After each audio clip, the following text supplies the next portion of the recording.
Good evening, everybody. Although we are meeting in the virtual realm of Zoom, our homes and our schools are located on treaty lands.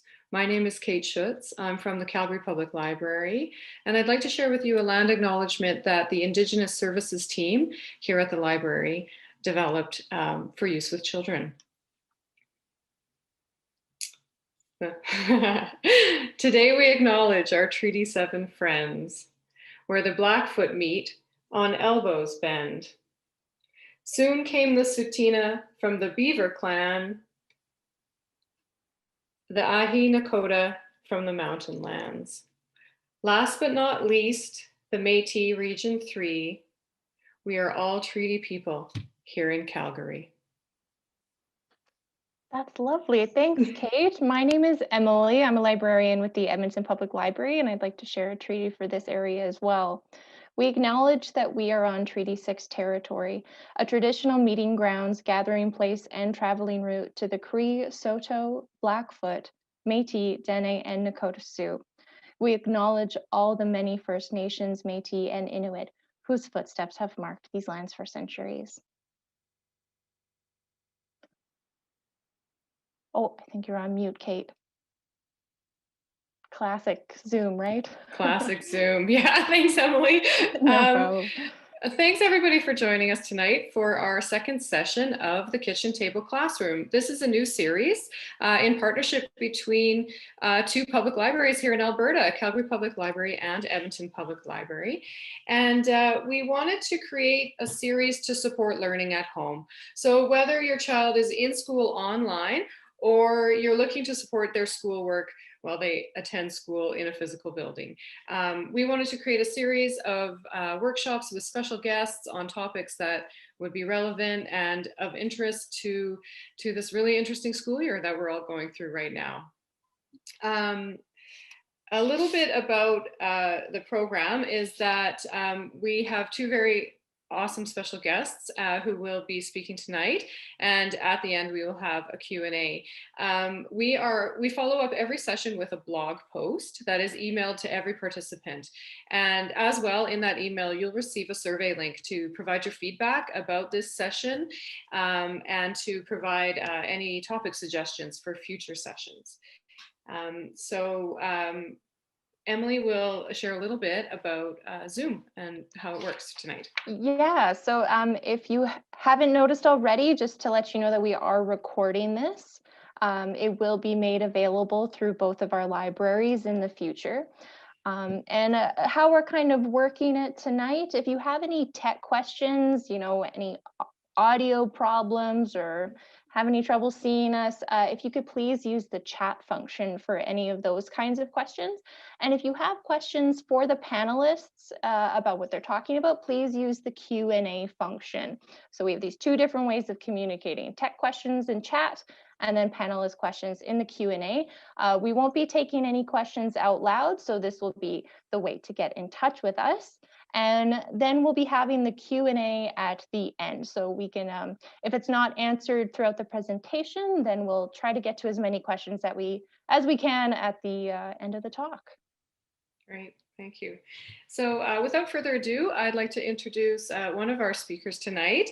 A librarian for 20 years, Mary Graham, was bitten by the children's literature bug in library school when she decided to enroll in an easy course on KidLit and ended up discovering her professional passion. She has worked with children of all ages in a variety of settings, including school and public libraries, and her practice has been enhanced by her own experience as a parent of 4 children. They all have vastly different experiences and approaches to reading. Mary's all-time favorite childhood novel, which I'm sure is the same as many of us, which she has read to all of her children, is Madeleine L'Engle's A Wrinkle in Time. And some of her favorite books for kids and teens from the last year include Stamped by Jason Reynolds and Ibram X. Kendi, Class Act by Jerry Craft, and Yorick and Bones by Jeremy Tankard. I know that Mary will be sharing a lot of great book suggestions for us tonight. Lovely. And I have the pleasure of introducing Dr. Lia Daniels, who is a professor of educational psychology at the University of Alberta. She is also the director of the Alberta Consortium for Motivation and Emotion, a research lab that focuses on motivation and emotions in a variety of settings, especially at school. Her hope is to help teachers and parents create environments that allow children to motivate themselves. She has three children with different reading motivations. Her 10-year-old, who is a voracious reader, loving every single word. Her 8-year-old daughter randomly flips pages, and her 6-year-old is on the fence. And I would now love to turn it over to Dr. Daniels, who is going to start us off with this conversation. Thank you so much for that introduction. Let me just get these slides shared here. All right, does that look good?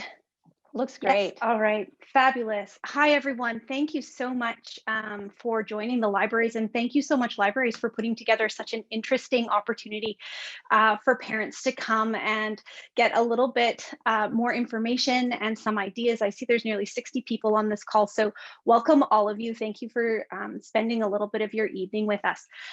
As said, my name is Dr. Lia Daniels, and the presentation I have for you today is called It's a Page Turner. Motivation and reading. We're going to try and I'm going to talk to you about three specific things today. So first, I'm going to tell you about some different types of motivation. I'm going to talk a little bit about developing brains, because part of what the libraries told me is that sometimes it's in those tween, preteen, teen years where we start to see shifts in reading motivation. And so a little bit of brain science can help us understand that. And then I want to talk about some strategies to help those kiddos of yours read, particularly strategies other than sort of tangible rewards. And I'll define what I mean by that. So let's dive right in. So I generally like to start with a good old definition so that you know what I'm talking about when I say motivation. So as a motivation researcher, I get to study why individuals behave the way they do. That is what gets their behavior started, what directs, energizes, sustains, and then eventually terminates their behavior. People see this and they get really excited because they figure I can convince everybody to do everything, but that's not actually how it works. Motivation is a highly complicated and highly individualized experience. You only need to think about your own life for 30 seconds to know that sometimes you're really motivated and you persist and you're energized and you stay on task, and sometimes you disengage very quickly. So motivation has three components when I think about it from a research perspective. So the first are the cognitions, or the thoughts in our head that are associated with motivation. So that is the thing that I'm doing desirable? Is it difficult? How is it related to the way I think about myself as a person or my self-esteem? Then there's the emotions associated with motivation. So that are things like, do I enjoy this task? Am I bored? Am I frustrated? Or does this make me angry? And we actually experience those emotions before, during, and after a task. And then the third part is the environment, which is how well an environment is set up to help us think certain things and feel certain things so that we can hopefully be motivated in particular ways. I work from a theoretical perspective called self-determination theory that says that motivation exists along a continuum. So lots of people say I'm motivated or I'm not motivated. I ask, what's the quality of your motivation? On one end of this continuum, we have a really controlled motivation. It's something that we're doing to gain a reward, to avoid a punishment. It's a motivation that falls into a have to. It's why you go to the gym if your doctor's told you you have to for your health. In the middle, we have in-between reasons, maybe to please somebody you care about because you think you should, or to meet a need later down the road. So it's you go to the gym because you know you should and you'd like to avoid a heart attack. And then at the other end of the continuum, we end up with what's called autonomous motivation. This is something that's self-directed, it's highly enjoyable, it's usually based on interest. These are the people who wake up in the morning and the first thought in their head is, when do I get to go for a run? My day's not set until I get out and I get my exercise and I get my run. All of these are equally valid forms of motivation. All of them can get us to the gym. But there's different consequences and outcomes that are associated with each type of motivation. So I've used a little carrot guy here to symbolize my controlled motivation, the reward that you're striving after. And I've used a heart to symbolize that autonomous kind of coming from in myself motivation. And those little images will follow us through the rest of this presentation this evening. So in motivation, or in reading research specifically, there was a brand new study in 2020 that came out. This is not my work, but where it asked children in grade 3 through grade 8 how much they read because of those controlled things compared to how much they read because of those heart things, those autonomous motivations. So these children would have answered questions like, I read because I will feel guilty if I don't, or I read because others will only reward me if I read.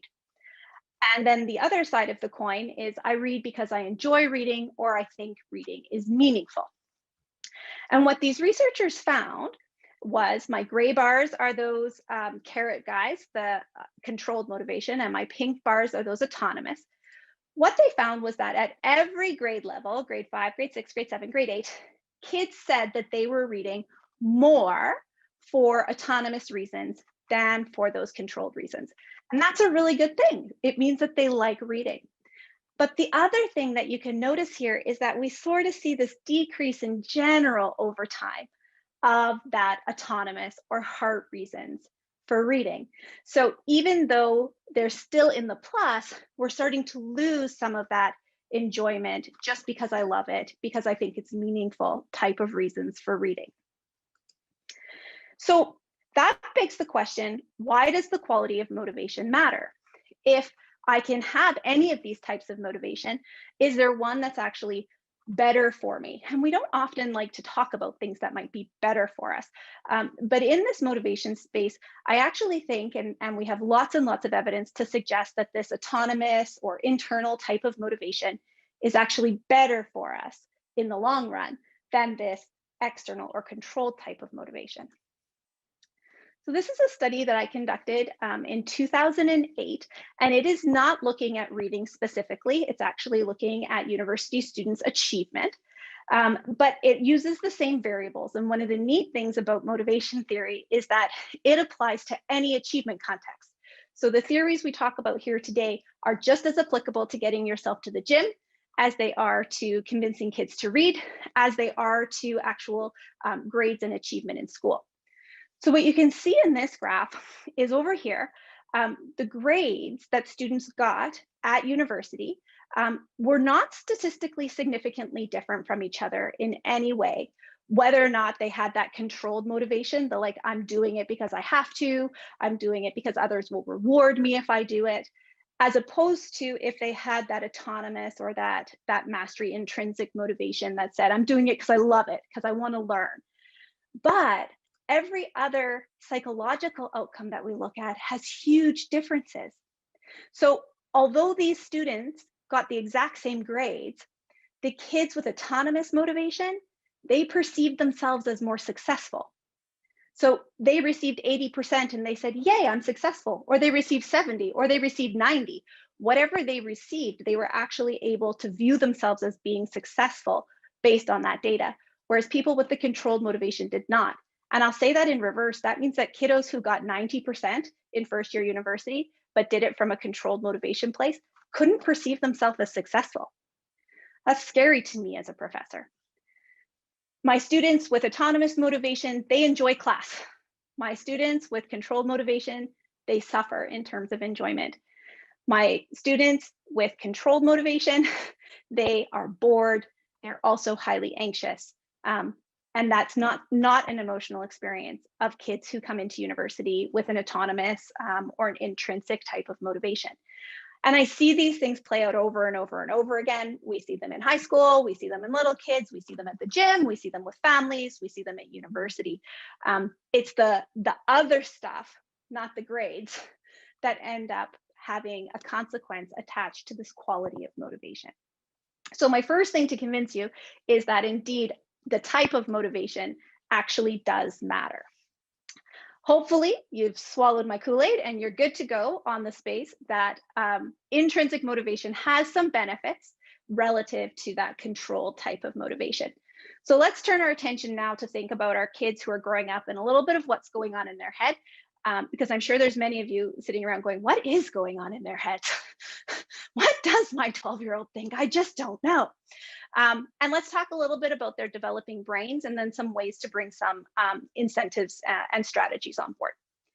So just like the rest of your prepubescent or adolescent child, their bodies grow at different rates, and their brain is no different. Their brain is growing at different rates. So two parts of the brain that are growing during adolescence are the prefrontal cortex. That's the part that's responsible for planning and logic and regulation and inhibition. It's the thing that allows them to remember to take their shoes to school and then also to bring them home from school because they might need them at home.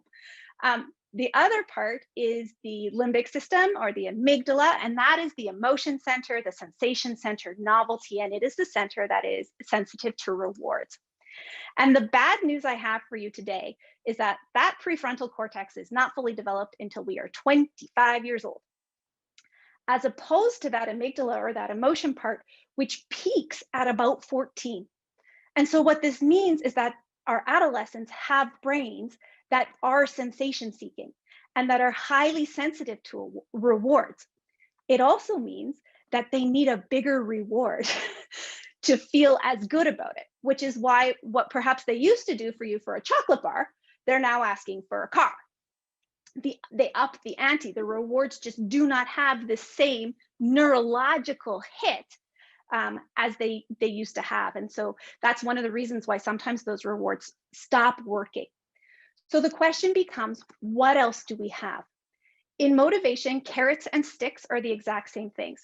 So a carrot is usually thought of as a reward. It's the thing you dangle in front of people and say, please do it, and I'll give you this chocolate bar. It's anything of value offered in order to compel someone to do what you want. A punishment or a consequence is anything taken away to compel someone to do what you want. And they both squarely fall into controlled forms of motivation. So it makes no difference if you're buying a car or you're grounding them. It's the same controlled type of motivation. And it puts them out on that place where the reward is no longer big enough and it just doesn't carry the same cachet that it used to. So we need to look for something else. We need to say, what are the strategies actually associated with the autonomous motivation? What are the strategies that can help cultivate this intrinsic stuff, since my carrots and sticks just aren't working the way that they used to? And the good news is, from self-determination theory, that there are three basic psychological needs that when we meet them, tend to allow someone to be intrinsically motivated. So we're not telling them they have to be motivated, but we can meet things, we can create structures around them that allow them to actually enjoy some of the things that they're doing.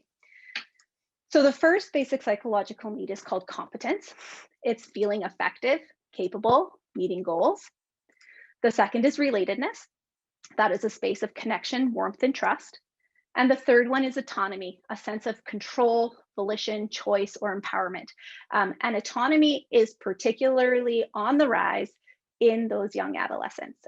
That desire for independence is increasing. And so this is a particular space where we can come alongside to try and support basic psychological needs and get the intrinsic motivation we want. So one of my doctoral students for her master's thesis was really interested in basic psychological needs and reading identity. So she surveyed 214 Canadian adults, age 18 to 29, and she had them think back retrospectively to their reading experiences as a child. And she essentially said, how much when you read with your parents did you feel competent, or something along those lines? How much was this shared reading experience something that was close to you and warm, right? Did you snuggle up while you did your home reading? And then that autonomy space of how much did you get to choose what you read? How much did you lead the reading in your house, or things like that? And she found that all three of those basic psychological needs positively were associated with adults' reading identity. So how much they considered themselves a reader and how positive they felt about reading, leisure reading as an adult. But this competence space was particularly key. It was the strongest predictor of the three.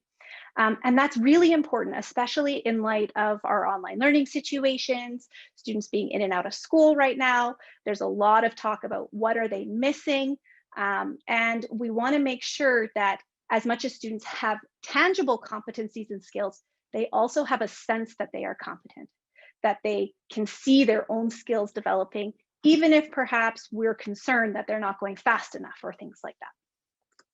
So let's start by talking about competence. And I'm going to give you 4 strategies specific to reading that can work to support each of the basic psychological needs, specifically in reading. So first, we've got to figure out reading level. When any task is too easy or too hard, that will not support a basic psychological need because it doesn't actually help the child feel competent. It's either boring because it's too easy or they're struggling too much. So work with teachers and librarians and other professionals to have a sense of what a just right fit book is for the kids that are reading. This can be difficult if you have young readers who are particularly strong readers, because then you can get into a place where it's difficult to find content for them that's adequately challenging, but it's worth the extra effort to find those books so that they continue to gain competence rather than just coast in their reading. Second, I would make it about their goals. How many books do they want to read? What do they want to read? Do they want a big pack like this, or do they just want, doesn't matter. It's their goal, it's their competence, it's their reading. It's also their successes. And one of the really important things as we're developing competence is to actually see success. We need to actually see ourselves improving. So that can be small. You can start by being excited that somebody read 2 pages. You can be excited when they get through a chapter, but naming those successes and naming them sort of like out of nowhere. So you're sitting around and you say, well, that was a really big word. Where'd that new vocabulary word come from? So it can be those small spaces of success as well as the bigger ones. And then the 4th recommendation here is something called mindsets, which is a whole nother psychological theory that I could talk about. But it really focuses on whether or not our children and ourselves actually believe that they can improve. They actually believe that they can gain competence. So a growth mindset is a belief that an aptitude can grow or change with effort, not magically. And a fixed mindset is a belief that no amount of effort will ever bring about change. So these are the kiddos that we'll see who say, oh, I'm no good at math. I've never been good at math. No one in my family is good at math. That's a fixed mindset. And we need to trace that to the root. And the earlier we can try and resolve a mindset like that to show kids that they can grow their brains and that they can learn math or become better readers or any number of things, the better off they'll be in the long run. A lot of the psychological interventions that we do these days, working with children who are struggling in reading, we will often actually, before we look at phonetics or anything like that, we'll take a hard pause and find out whether or not they think they can improve. And find out if their parents think they can improve. Because if those 2 people think it's a lost cause, then no amount of phonetics is going to get us where we need to be. The cool thing, this is also not my research, but the cool thing is that we're actually seeing that competence and basic psychological need satisfaction, it's neurological.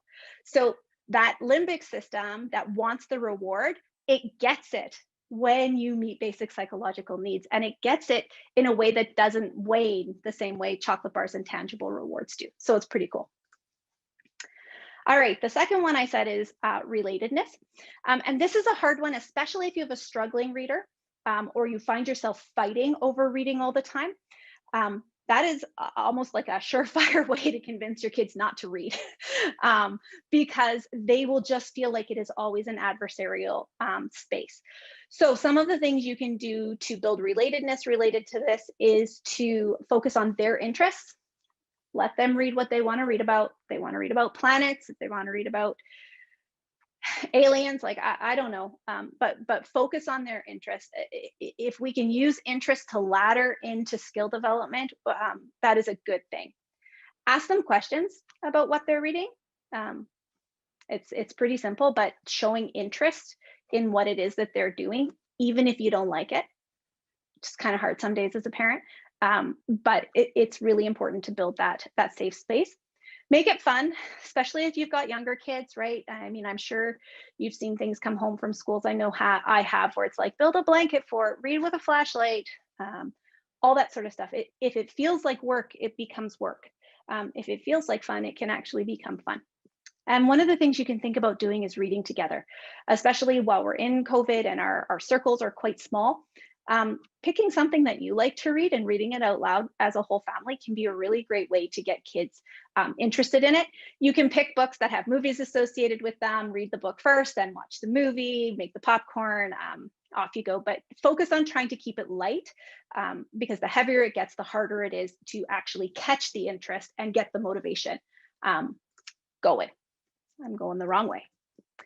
All right, autonomy is my last one. So autonomy is about choice. And this is a really difficult place for parents, particularly of preteens and teens who are starting to exert a lot of autonomy, maybe starting to have a lot more privacy in their life and perhaps not want parental involvement quite so much. And so it can put a bunch of funny things on your radar to say to kids, you can choose to read whatever you want, to not get too uptight about the genre that they're reading about, to allow them to explore different content and different ideas. And that all has to be within whatever your parameters are as a family. But the more we're able to allow children to have that, the more likely they are to continue reading, the more likely they are to continue talking to us. And if you give that choice and allow freedom in content and genres and things like that, while you've built a trusting relationship that asks questions and engages in conversation, and that you know that they're reading at a right level, then sometimes some of our worries about too much autonomy can go to the wayside. The trade-off for giving young people choice, this is true for teachers, it's true for parents, coaches, whomever, is something called structure. So I'll often have teachers say, Leah, I can't let my students choose anything they want. My classroom would be chaos. And parents saying, yeah, I can't let my children pick whatever they want. They'd never clean their room or something like that, right? And so structure is actually the control that you exert over the situation, not the person, to help bring about success. So it's a space in which you say, these are the books you really can't read. We're really not comfortable with this content in our house, or we really dislike graphic novels, or whatever it is that sort of goes into your space. And you set that structure, but then you let them figure out the rest of it for themselves. And as parents, we tend to often over control. We come from a really good place. We just love them and we don't want anything bad to happen. But the more parents can ease off a little tiny bit of control and give it over to kiddos, the more likely you're going to get that intrinsic motivation and not run out of cookies and chocolate bars to convince them to do everything. So when I talk to parents of young children, I will often talk about like the red pants or the blue pants scenario. So you've got a toddler, they're running around, you're like, which do you want, red pants or blue pants? And they're like, red pants. And you're like, pants, right? Because you win, you know, in your head, you win because your kid just put on pants, but they think they win. They think they win, right? And oftentimes we don't have to over control that. We can let them have that win, knowing that they've put on pants, and that's our structure. The structure is it's a pants day, not a shorts day. And off we go. Two other things that are really helpful in building that autonomous motivation is to model. So the earliest learning theories, the earliest parenting theories are all built around social observation. Kids do what they see. I know I have certainly had moments where my children have parroted something back at me that I said and went, oh, okay. So spend some time reading yourself. There's lots of evidence that suggests when we pick up books, kids pick up books. So when you go to the library, pick up a book for yourself, not just for your kids. And then the second thing is to provide an explanatory rationale. This is also really important as our kids get older. That notion of because I said so, we can use it for sure. And there are even instances where we can absolutely expect our children to toe the line exactly the way that we've said. That's part of good parenting. But telling them why actually helps a lot too. It certainly helps in that autonomous motivation space. Tell them why reading is important. Tell them why you like reading. Tell them why you want them to read. And that takes me to my last slide, which is actually to ask you, what is your motivation for your child to read? Because sometimes we want our kids to read so that they can climb the school ladder, they can get the gold star, so they get the job that makes more money, so that they get into university. And the thing is those are actually all controlled reasons that we want our kids to read. It's for some type of external goal, and that's okay. We do want those good outcomes for our kids. But if we want our kids to also love reading, if we want that intrinsic motivation, if we want it in their leisure reading, in their middle school, if I really want them to still have it when they get to post-secondary, if we want them to love the stuff that they're doing and they're learning and they're reading, then we actually have to kind of walk that too. And then we have to take the steps to create an environment that allows them to experience autonomy, competence, and relatedness, even if that means we give up a bit of control and put structure in place instead of micromanaging. Because it's those conditions that will allow kids to safely exert effort and experience growth in a really good way. If they read a book that gets too scary and they trust you, they'll come to you and they'll say, I can't read this, or I need to talk about this. And that's what you want. You want the reading to be in that place, so that it really truly is something that they feel autonomous in undertaking and that they learn to love. Almost all the work that I talked about in here, it was funded by the Social Sciences and Humanities Research Council of Canada. They have been very good to me. These are my wonderful grad students who I can't do anything without. And this PowerPoint slide set came from Google Slides, and all images are from the Noun Project. That is all that I have for you today. I think we get questions at the end. Wow, thanks so much, Dr. Daniels. So interesting. And I think a lot of good takeaways from your presentation on things that we can try at home with our own children. And I know there's probably some educators on the call, so probably a lot of great information there for the classroom as well. So thank you so much. Our next speaker is Mary Graham, Calgary Public Librarian, with some great book suggestions for you to take away. Go ahead, Mary.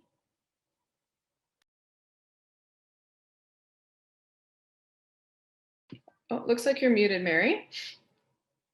Yeah. Zoom is so fun. There you Of course. Okay. Just getting myself set up here. All right.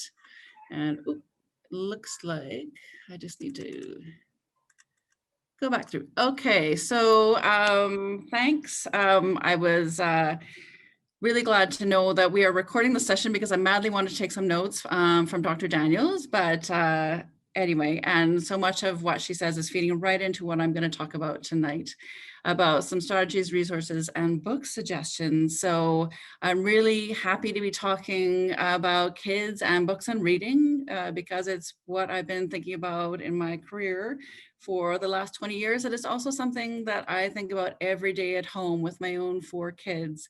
And they are everywhere on the spectrum when it comes to reading. I have a 9-year-old who I have to get after because she is sneaking under the covers with her flashlight, reading after lights out. And I have an 11-year-old who tells me just yesterday, well, reading is dumb, Mom, and it's a waste of my time. So, so it's something that I am really thinking about in my life every day. And so I'm really happy to be talking about this tonight. So when we think about kids starting to read independently, around that magic age of 8 or grade 3, when they start to learn to read, they're going from learning to read to reading to learn, and they're starting to read for enjoyment. The whole role of our as parents becomes a little bit more complicated because it's not like grabbing the stack of picture books and reading at bedtime in the same way that we've been doing or doing the dreaded home reading.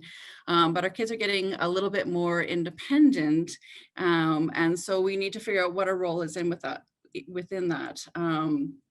But it is still really important.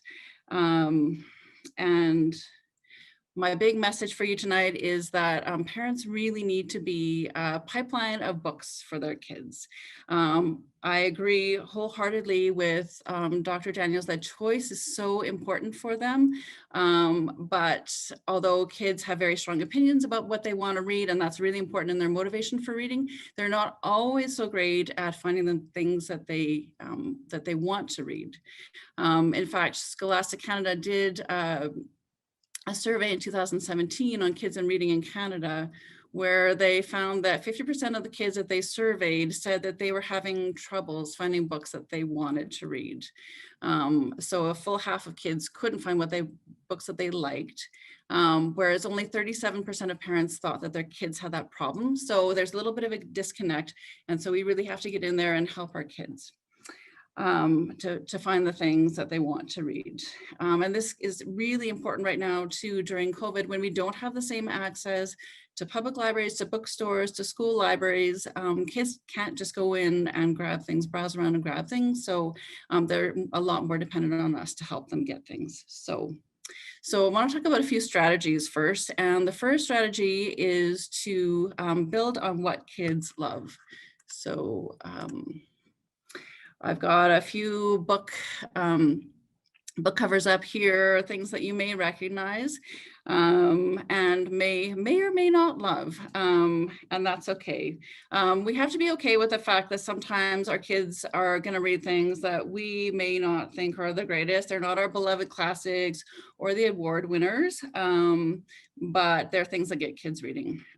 For example, you know, I'm not the biggest fan of video games, but at the same time, we've got lots of series, lots of books that are coming out based on video games, Minecraft, Roblox, Fortnite, that kind of stuff. And if that gets kids reading, then that is a gateway into reading, and that is great. I know for my own infrequent reader, my 11-year-old, he was watching the Avatar series on Netflix. And so came to me and said, okay, well, Mom, I think there's some books. Can you think you can find me the books about this? So, you know, that was a gateway for him into readings. And this rarely happens with him. So I was thrilled and found every single book that we had in the library for the Avatar stuff. So I've put that up here. And, you know, the Netflix effect is real. We've seen that with adult books in our collection for sure. We had a huge rush on the Bridgerton novels after the series came out last month. And the same thing happens with kids' books. So, you know, we've got the Teen Titans, we've got Last Kids on Earth, Pokemon, all that kind of stuff will be a gateway into reading for kids. And although we may not love these things, we need to remember that, you know, sometimes kids just need to practice reading, and they will figure out for themselves what they like and what is good. I can remember for myself, I had a brief flirtation with a series when I was a young teenager called Sweet Valley High. And I loved those books for a very short period of time. And once I got my fill of the formula, I moved on. But, you know, and kids will do the same thing, and recognizing that sometimes they just need to practice on the easy stuff so that they can do the more challenging reading later on. My second strategy is also to think outside the book. So we don't just have to talk about physical books when we're talking about reading. We should really consider audiobooks and ebooks too. Listening to books is pretty much the same thing as reading a book. Like, we can consider it the same thing, and it has a lot of advantages for kids who are struggling because it takes some of the work out of reading, and it can make it a more enjoyable process for them.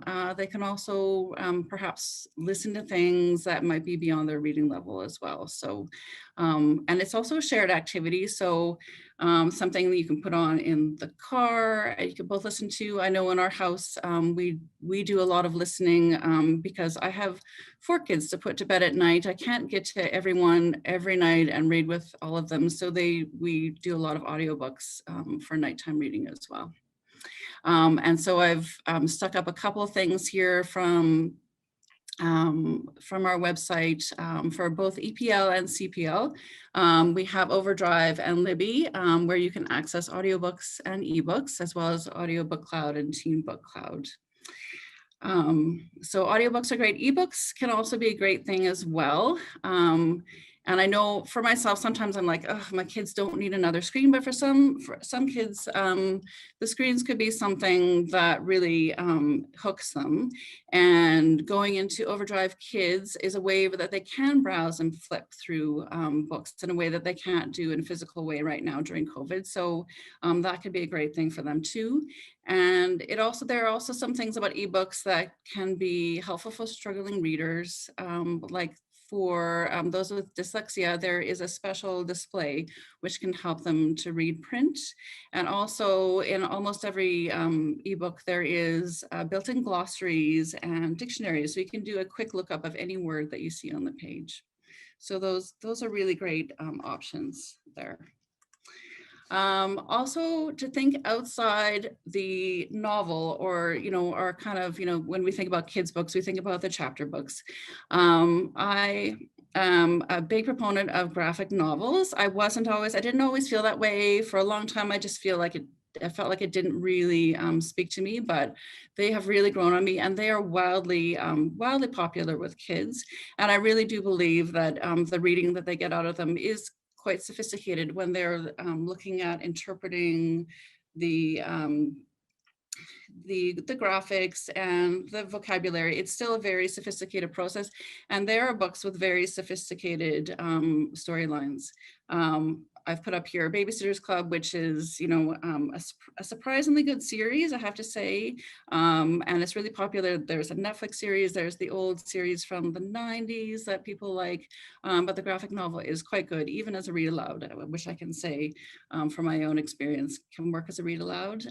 Also, I've put up there Class Act, which is a graphic novel by Jerry Craft. He actually won the Newbery Prize last year for New Kid, which was a fantastic book. Very sophisticated, very funny, very accessible for kids, but also deals with some very serious themes around racism, classism in the US. So they're fantastic. Another couple books that I want to point out, novels in verse can be fantastic. A lot less text, which can be less intimidating for kids who are struggling. But even though it's sparse text, they do pack a lot of punch. And I would dare you to read Sharon Creech's Love That Dog without crying, because it is a very powerful, small but powerful book. Also thinking about nonfiction. So biography and autobiography are fantastic ways of hooking kids. And there are some great things out there. A couple things that I'll highlight here. Trevor Noah's Born a Crime, which is a child-friendly version of his adult book. So some of the harsher things have been taken out, including the colorful language that he uses, but still very funny, and still has some of the very serious themes about him growing up as a mixed race child in apartheid era South Africa. Another autobiography, El Defo, one that I love, and this is a graphic novel, which actually was the one that made me realize how powerful graphic novels can be. It's the story of Cece Bell and how she coped with losing her hearing at the age of 4. And I don't think she could have told this story without the illustrations that she does, because it's all about the isolation that she feels and the problems with communication. And so her illustrations are really key to getting the messages across. So anyway, fantastic book that all of my kids have read, including my infrequent reluctant reader. But there are so many great things for kids. Another one that I've highlighted here, the Who Was series, which is a great series of books for kids on historical events and historical people. Also happens to be a really funny Netflix show for kids. So that's another draw in there. And I wanted to include a cookbook in there. One of the things, my infrequent reader is a big gamer, and he loves a game called Overwatch. And we discovered that there were some cookbooks that have been inspired by that game. And so one of his presents for Christmas was a cookbook.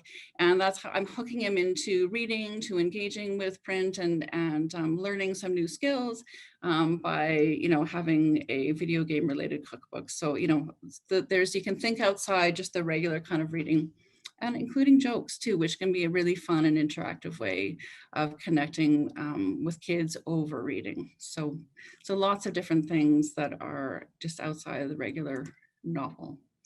I just want to highlight a few resources too, because there's lots of good stuff out there, but how do you find them? So I'll talk about our online catalog for EPL and CPL. We use the same catalog system, BiblioCommons, and it's fantastic because not only can you look up books, so if you know a book, so here I've got a really perennial favorite, Diary of a Wimpy Kid, but if you've got a book that you know that your kid loves, you can find related books by going down into the Explore Further tab, which you will find on the bottom right. And that's going to give you lists of recommended books that are related to it, as well as book lists that include the book that you're looking up. So you're going to get lots of different things going on from there, lots of different ideas. A couple of digital resources that we have in our digital library, digital content on our both of our websites for both library systems. One that I really like is Novelist K-8, and it gives you tons of book lists by age, by theme, but also the if you liked this book suggestions. So it's down here on the left-hand side. So if you like Diary of a Wimpy Kid, here are some other books that you all might also love. So instant ways of finding some more books for your kids to check out. One other thing I will point out is Beanstack, which is a product that's more directed at parents, but what this one does is sends you a weekly email of some book suggestions for your kids based on their age and some of their interests. And it has the advantage of suggesting some things that you might not have thought of or might not have heard of. So this is the email that I received last week from my 13-year-old, book called Radioactive, which is about women that worked on nuclear fission and were very important in the creation of atomic energy. And anyway, something I'd never heard of and piqued the interest of my 13-year-old, but we wouldn't have heard about it any other way. And it also has the handy dandy, get this book, you can place the hold right from your email right there. One more thing I will just point out, book lists, things that I love as a parent and also as a librarian, we're always looking for lists. So CBC Books is a great place to look for Canadian content, for really content related to things that are going on in the world and the news. Common Sense Media is a fantastic organization that has book lists for parents and also information about different kinds of media, TV, video games, social media for kids. So it covers all the bases. And of course, Scholastic Canada, which has lots of resources for parents, including book lists.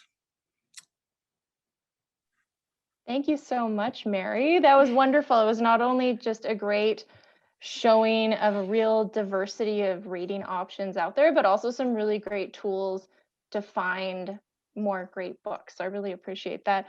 And thank you as well to Lia Daniels. Thank you for popping back on here. So much of what you said resonated with the work that we do at the library with children being able to choose their own materials, having those the competence that you mentioned, I think really relates to some of the reading programs that we do over summer, and really congratulate kids on their reading throughout and learning throughout the summer. So lots of really great things. I want to jump right into questions because I know we don't have a ton of time.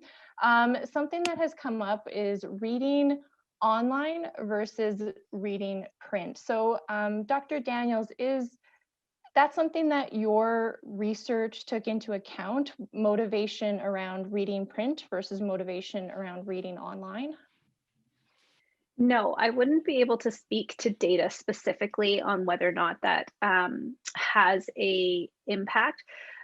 But my wager would be, particularly where we're at right now, it doesn't matter. Get them reading, and if that. Kids might end up reading online forever. They may not ever love print books the way that maybe we loved print books, or you may have kids who love print books. So I think that it's more about getting them interested in launch than it is specifically on how they're doing it. We're all fighting the screen time thing in our life right now. It's not a hill I would die on. Thank you. And yeah, Mary pointed out some really great features that an ebook can offer that a print book can't. So as long as they're reading, we're happy, right?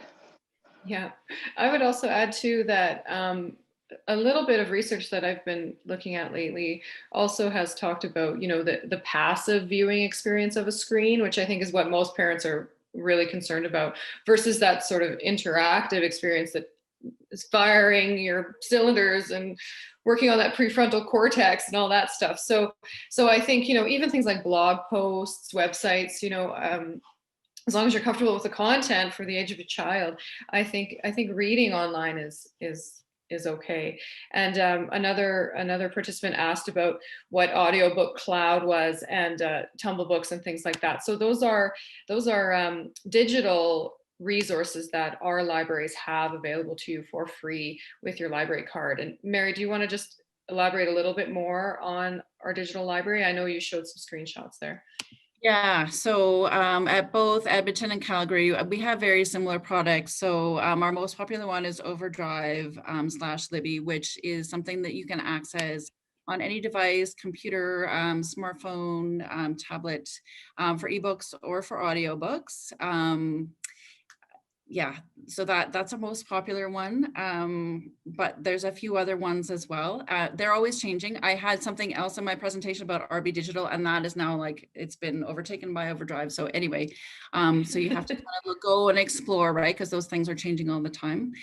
One other point I just want to make too about our e-library stuff and our ebooks is that sometimes it looks like we are not getting things fast enough, and it's because publishing companies won't release some of the titles to us as quickly as they will to the general public. So you can think well, why don't you have the latest Babysitters Club yet? And it's not because we don't know about it and that we don't think the kids are loving it. They make us wait a little bit because they're waiting for people to purchase it before they release it to the public library market, unfortunately. So yeah, thank you for that. Yeah, it's a huge market that's growing, and we at Calgary Public Library, we saw an over 200% increase in loans of ebooks, and I'm sure it's very similar in Edmonton too. Yes, absolutely. Especially over the past year, a huge increase in the digital collection. Great. How about this question for Dr. Daniels specifically? It says, can you talk about whether or not we can see a difference in motivation, reading or otherwise, based on sibling order? For example, is there research connected to whether or not the eldest child is more motivated to read, maybe because their parent had more one-on-one time with them in the younger years versus the youngest child who maybe didn't get as much one-on-one time with the parent? Yeah, for sure. So there is definitely a huge science of birth order. There's real data on that, and people spend entire careers looking at it. Probably one of the easiest things to say is that the first child sees the parent as the primary observation person that they're going to learn from. And there's there might be grandparents or other adults in the house or what have you, but they get the most direct exposure of mom and dad. Then the next kid actually sees the eldest sibling before they see mom and dad, even just based on their line of sight. Their elder sibling is closer to them in height, and they can understand each other differently. They interact, they play differently. So you absolutely can find spaces where what's happening as your kids go down in age is that they're learning or seeing their sibling before they're seeing you as the parent. So we can absolutely see things like that. We can also see spaces in parenting where we have finite resources as parents, and you have more of those resources for one than you have by the time you're at 4. So creative things to think about are ways to get older kids to help younger kids, ways to make sure that you're taking time for the younger kids and saying to the older kid, oh, I know we've always loved to read together, but it's time for me to read with 6-year-old. To try and give those shared experiences to the younger siblings as much, and then also to read as a family, to read as a group, or let a younger child read to the whole family. Doesn't always have to be the eldest child who does the reading to the family, that sort of stuff. But yes, I think you can absolutely find that there can be birth order effects for sure. Really interesting, thank you. I'll jump right into another question.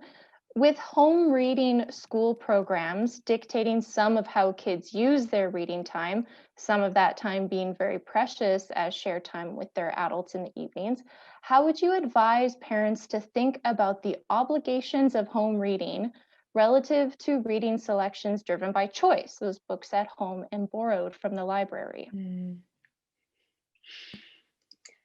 I don't know if maybe that's for me, but I would say, first of all, work with your teacher, talk to your teacher, work to your teacher.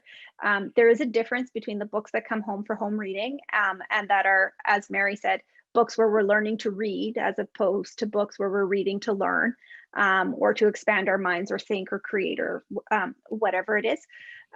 So you can talk to a teacher about, why is this a specific book that's coming home? We only have the 15 minutes. This isn't what we want to read.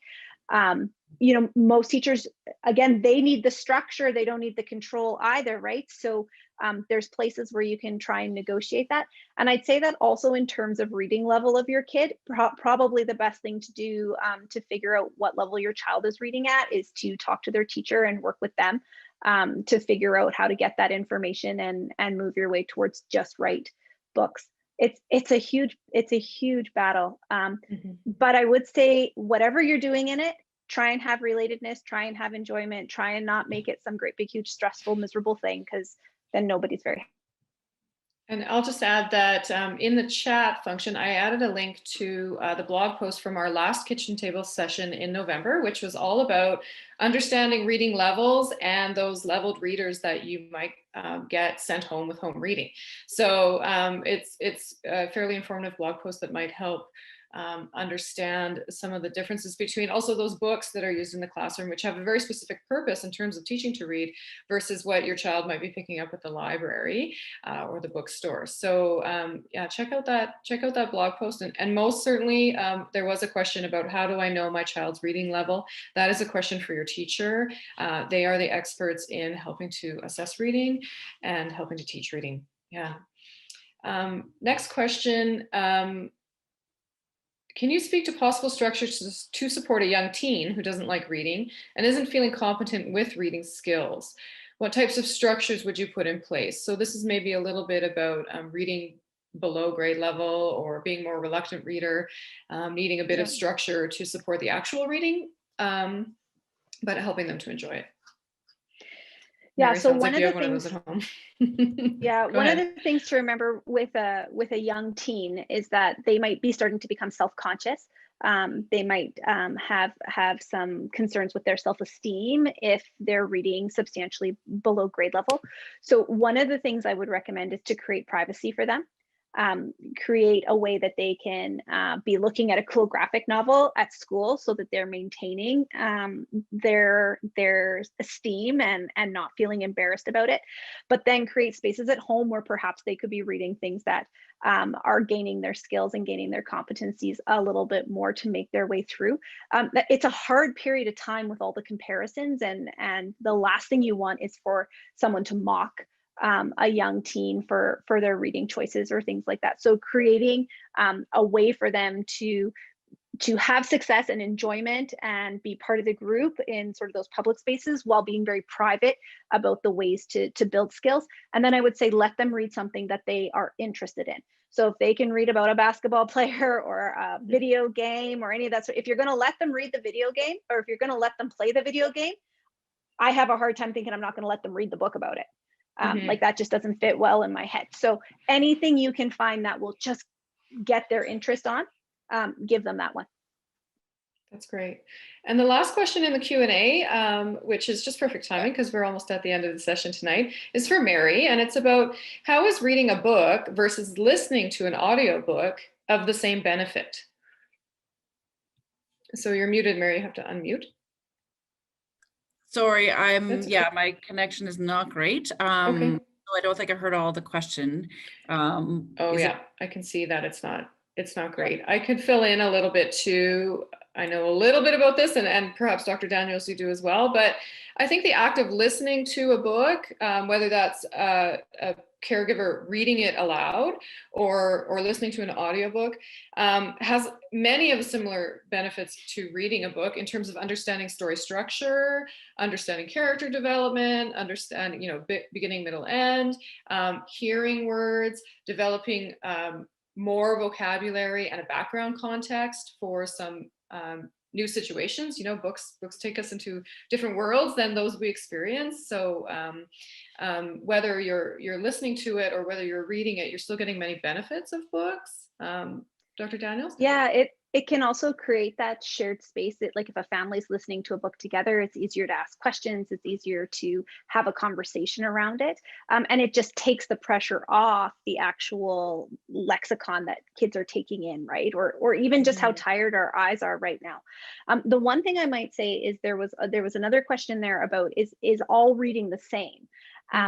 And the things that Kate's talking about here that are about story development and characters and vocabulary and progression of plot, that sort of stuff. We can see a difference between kids who read things that progress and grow and have all that depth and layers, and kids who, for example, just bounce from 300-word blog post to 300-word blog post, because they're not getting the same richness of language or the same follow through. It's those will be the same kids who never have a concluding sentence to anything that they write, because they just haven't picked up that this is the way things unfold and this is the way that it goes. So there is difference on some of the types of things that we read, but the oral sharing of stories can gain us just as many skills as the actual reading. Right. That's a great point. And even it makes me think of video games. Not all video games are the same. Many are very text heavy and have a very complex plot structure and characterization. And there can be a lot gained from those types of materials as well. I know we're running right out of time, so that was a flurry of a Q&A, but thank you both. That was wonderful. Really, really great. So just a reminder to all the participants that you'll be receiving an email from whichever library you registered at with a link to a blog post with more tips and tricks and online book lists. All these resources that we talked about tonight will be linked to there, and also a survey link so that you can provide your feedback about this session and offer suggestions for next topics. Our next kitchen table classroom session will be in March, and we will be talking about school readiness in kindergarten. Because spring is the time when we start registering for kindergarten. So I hope you can spread the word about this series and join us for a future session. Thanks very much to our speakers tonight, Dr. Lia Daniels and Mary Graham. Have a great night, everybody. Good night, everyone.